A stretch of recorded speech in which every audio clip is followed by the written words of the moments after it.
সুপ্রিয় ক্লাস 5 অর্থাৎ পঞ্চম শ্রেণী পরীক্ষার্থী বন্ধুরা, তোমাদের দ্বিতীয় পর্যায়ক্রমিক মূল্যায়নের আমাদের পরিবেশ এর প্রশ্নপত্র নিয়ে আমাদের আজকের বিশেষ ভিডিও। হ্যাঁ বন্ধুরা, তোমরা একেবারে ঠিক শুনেছো। তোমরা যে কোনো স্কুল থেকেই পড়ো না কেন, এই প্রশ্নপত্রটি তোমাদের জন্য অত্যন্ত গুরুত্বপূর্ণ। আর উত্তর সহ যেহেতু আলোচনা করছি, তাই তোমাদের পরীক্ষায় আসার চান্স কিন্তু রয়েছে 100%। আর তোমাদের সময়ও নষ্ট হচ্ছে না। উত্তর সহ আমরা আলোচনা করছি, আমাদের এই ভিডিওতেই তোমাদের প্র্যাকটিস হয়ে যাবে। প্রথম প্রশ্ন দেখো, তোমরা কোথা থেকে ভিডিওটা দেখছো অবশ্যই কমেন্ট করে জানাতে পারো। আর আমাদের চ্যানেলে নতুন হলে অবশ্যই চ্যানেলটি সাবস্ক্রাইব করে পাশে থাকা নোটিফিকেশান অল সিলেক্ট করে রাখবে। প্রথম প্রশ্ন দেখো, সঠিক উত্তরটি বেছে নিয়ে লেখো। প্রথম প্রশ্ন, টেরাকোটার কাজ হয় কোথায়? সবাই জানো, বাঁকুড়া জেলার বিষ্ণুপুরে টেরাকোটার কাজ হয়।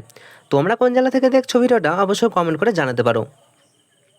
গান্ধীবুড়ি বলা হয়, দ্বিতীয় প্রশ্ন দেখো, গান্ধীবুড়ি বলা হয় সবাই জানো, উত্তর হচ্ছে মাতঙ্গিনী হাজরাকে। নেক্সট, আঁশ নেই এমন একটি মাছের নাম লেখো। দেখো, আঁশ নেই এমন একটি মাছ হচ্ছে শিঙ্গি মাছ। নেক্সট প্রশ্ন, একটি ম্যানগ্রোভ জাতীয় উদ্ভিদ হলো সুন্দরী। নেক্সট, পশ্চিমবঙ্গের সবচেয়ে উঁচু পর্বতশৃঙ্গের নাম কি? দেখো, পশ্চিমবঙ্গের সবচেয়ে উঁচু পর্বতশৃঙ্গের নাম হচ্ছে সান্দাকফু। খুবই গুরুত্বপূর্ণ প্রশ্ন, মনে রাখবে। নেক্সট প্রশ্ন, কোন মাটিতে কাদার ভাগ বেশি? দেখো, কাদার ভাগ বেশি, এটা কিন্তু দোআঁশ মাটি হবে না। আমরা তোমাদেরকে বলে দিচ্ছি এঁটেল মাটি হবে। এঁটেল মাটিতে কাদার ভাগ বেশি। আর দোআঁশ মাটিতে বালি এবং কাদার ভাগ সমান সমান।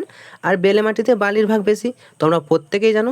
চলে আসছে আমরা নেক্সট প্রশ্ন, একশৃঙ্গ গণ্ডার দেখা যায় কোথায়? একশৃঙ্গ গণ্ডার দেখা যায় জলদাপাড়ায়। নেক্সট, স্বাধীন ভারতের প্রথম প্রধানমন্ত্রীর নাম কি? দেখো, স্বাধীন ভারতের প্রথম প্রধানমন্ত্রী হচ্ছে জওহরলাল নেহরু। তোমরা কমেন্ট করে জানাতে পারো, জওহরলাল নেহরুর জন্মদিনে কোন দিবস পালন করা হয়? শিশু দিবস নাকি শিক্ষক দিবস? নেক্সট প্রশ্ন, রায়গঞ্জে কোন নদীর পাড়ে পাখিরালয় গড়ে উঠেছে? দেখো, রায়গঞ্জে কিন্তু কুলিক নদীর পাড়ে পাখিরালয় গড়ে উঠেছে। নেক্সট প্রশ্ন, ডিভিসির পুরো নাম কি? খুব ইম্পর্টেন্ট, ভালো করে মনে রাখো, পরীক্ষায় আসতে চলেছে। Damodar valley corporation. নেক্সট, বাঁশের কেল্লা বানিয়েছিল কে? অবশ্যই বাঁশের কেল্লা বানিয়েছিল তিতুমির। নেক্সট, পশ্চিমবঙ্গের সবচেয়ে উঁচু পর্বতশৃঙ্গের নাম কি? দেখো, পশ্চিমবঙ্গের সব থেকে উঁচু পর্বতশৃঙ্গ হলো সান্দাকফু। নেক্সট প্রশ্ন, বঙ্গভঙ্গ কত সালে হয়েছিল? দেখো, বঙ্গভঙ্গ কিন্তু হয়েছিল 1905 সালে। নেক্সট, মাস্টারদের নামে পরিচিত কে? অবশ্যই তোমরা জানো, মাস্টারদের নামে পরিচিত ছিল সূর্য সেন। নেক্সট প্রশ্ন, আজাদ হিন্দ ফৌজ গঠন করেন কে? আজাদ হিন্দ ফৌজ গঠন করেন নেতাজি সুভাষচন্দ্র বসু। পরের প্রশ্ন দেখো, কে বা কার জন্মদিনে আমরা শিক্ষক দিবস পালন করি? অবশ্যই ডক্টর সর্বপল্লী রাধাকৃষ্ণন। তো শিক্ষক দিবস কবে পালন করা হয়? 5ই সেপ্টেম্বর। তো ডক্টর সর্বপল্লী রাধাকৃষ্ণন এর জন্মদিনে আমরা কিন্তু শিক্ষক দিবস পালন করে থাকি। ভিডিওর পরবর্তী অংশে যাওয়ার আগে তোমাদেরকে জানাই, তোমরা যারা এখনও আমাদের চ্যানেলটি সাবস্ক্রাইব করোনি, চ্যানেলটি সাবস্ক্রাইব করে রাখো। কারণ ক্লাস 5 থেকে শুরু করে আমরা পরবর্তী ক্লাসে তোমাদের প্রত্যেকটি বিষয়ের আমরা সাজেশন কিন্তু আনতে চলেছি, খুবই গুরুত্বপূর্ণ। এছাড়াও ভিডিওটি ভালো লাগলে অবশ্যই লাইক করো, বন্ধুদেরকে একটু তাড়াতাড়ি শেয়ার করে দাও। চলো আমরা চলে আসি নেক্সট প্রশ্নতে। এবার দেখো, নিচের প্রশ্নগুলি পূর্ণ বাক্যে উত্তর দাও। সুন্দরবন কোন গাছের জন্য বিখ্যাত? সবাই জানো, সুন্দরবন সুন্দরী গাছের জন্যই বিখ্যাত। নেক্সট, জাতীয় জনক নামে কে পরিচিত? দেখো, মহাত্মা গান্ধী। টাকায় যার ছাপ রয়েছে মহাত্মা গান্ধী, দেখে নেবে। তো মহাত্মা গান্ধী জাতির জনক নামে পরিচিত। চলে আসবো নেক্সট প্রশ্ন, ধান কাটা ও ধান ঝাড়ার জন্য ব্যবহৃত আধুনিক যন্ত্রটির নাম কি? দেখো, ধান কাটা ধান ঝাড়ার জন্য ব্যবহৃত আধুনিক যন্ত্র হলো হারভেস্টার। পরীক্ষায় এরকমভাবে আসতে পারে যে হারভেস্টার কি, মনে রাখবে ধান কাটা এবং ধান ঝাড়া এর আধুনিক যন্ত্রর নাম হলো হারভেস্টার। পরের প্রশ্ন, আমার সোনার বাংলা এই গানটি কে লিখেছে? দেখো, আমার সোনার বাংলা আমি তোমায় ভালোবাসি এই গানটি লিখেছে রবীন্দ্রনাথ ঠাকুর। পরের প্রশ্ন, উত্তরবঙ্গের একটি নদীর নাম লেখো। দেখো, উত্তরবঙ্গের একটি নদী হচ্ছে তিস্তা বা মহানন্দা। পরের প্রশ্ন, পশ্চিমের মালভূমি অঞ্চলে কি কি উদ্ভিদ দেখা যায়? পশ্চিমের মালভূমি অঞ্চলে শাল, শিমুল, পলাশ, মহুয়া, কুল, বাবলা ইত্যাদি উদ্ভিদ দেখতে পাওয়া যায়। এগুলো পশ্চিমের মালভূমি অঞ্চলে। নেক্সট প্রশ্ন, দুটি লুপ্তপ্রায় মাছের নাম লেখো। দেখো, দুটি লুপ্তপ্রায় মাছ মানে যেই মাছগুলো আর পাওয়া যাচ্ছে না। তোমরা অনেকেই লক্ষ্য করবে, ন্যাদোস মাছ, খলসে মাছ তোমরা প্রায় দেখছো না।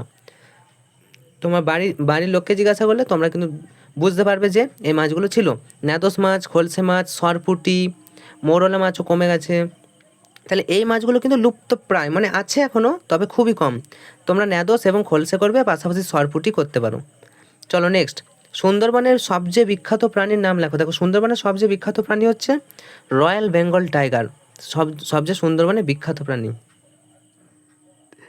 পরের প্রশ্ন, কোন গাছের পাতা দিয়ে জমির সার হয়? সবাই জানো আগেকার যুগে কি হতো, কীটনাশক পাওয়া যেত না, তো নিম গাছের পাতা পচিয়ে জমিতে সার হিসেবে ব্যবহার করা হতো বা হয়। নেক্সট, মালদা কিসের জন্য বিখ্যাত?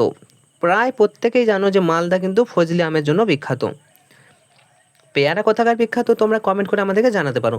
নেক্সট, গঙ্গা নদীর উৎপত্তি কোথায়?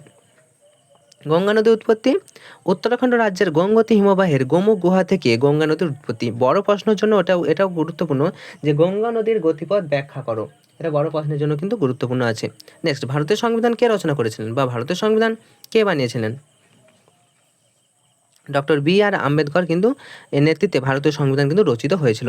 নেক্সট প্রশ্ন, দুজন বিখ্যাত বাঙালি বিজ্ঞানীর নাম লেখো। দেখো, দুজন বিখ্যাত বাঙালি বিজ্ঞানীর নাম হলো আচার্য প্রফুল্লচন্দ্র রায় এবং জগদীশচন্দ্র বসু। এটি হচ্ছে দুজন বিখ্যাত বাঙালি বিজ্ঞানী। চলো নেক্সট, সীতাভোগ এবং মিহিদানা কোথায় বিখ্যাত? দেখো, সীতাভোগ কিন্তু বর্ধমানে মিহিদানা, সীতাভোগ কোথায়? সীতাভোগ ও মিহিদানা দুটোই বর্ধমান জেলার জন্য বিখ্যাত। চলো নেক্সট, ছৌ নাচের জন্য বিখ্যাত কোন জেলা? দেখো, ছৌ নাচের জন্য বিখ্যাত কোন জেলা তোমরা জানো? এই ছৌ নাচের জন্য কিন্তু পুরুলিয়া জেলা বিখ্যাত।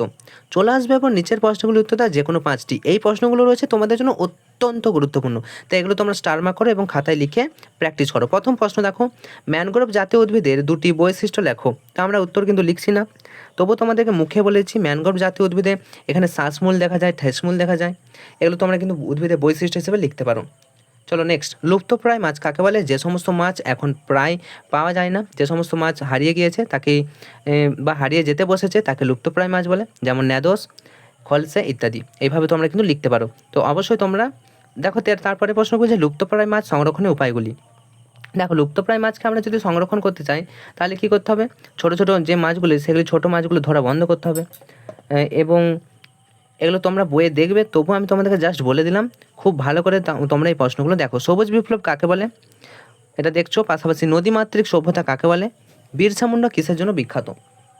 খুব গুরুত্বপূর্ণ প্রশ্ন তোমাদের জন্য এবছরের পরীক্ষায়। নেক্সট, নিত্যবহ নদী কাকে বলে? Star mark question. নিত্যবহ নদী যে নদী সারা বছর বয়ে চলে এবং বরফ গলা জলে পুষ্ট, তাকেই নিত্যবহ নদী বলে, যেমন গঙ্গা।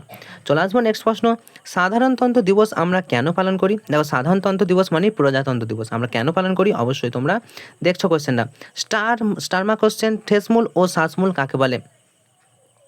পরের প্রশ্ন, পশ্চিমবঙ্গের রাঢ় অঞ্চলের বর্ণনা দাও। অবস্থান, ভূপ্রকৃতি, মাটি, নদ নদী এইসব নিয়ে তোমাদের লিখতে হবে। নেক্সট, সুন্দরবন অঞ্চলে কী কী জীবজন্তু দেখা যায় এবং এখানকার মানুষের প্রধান জীবিকা কী?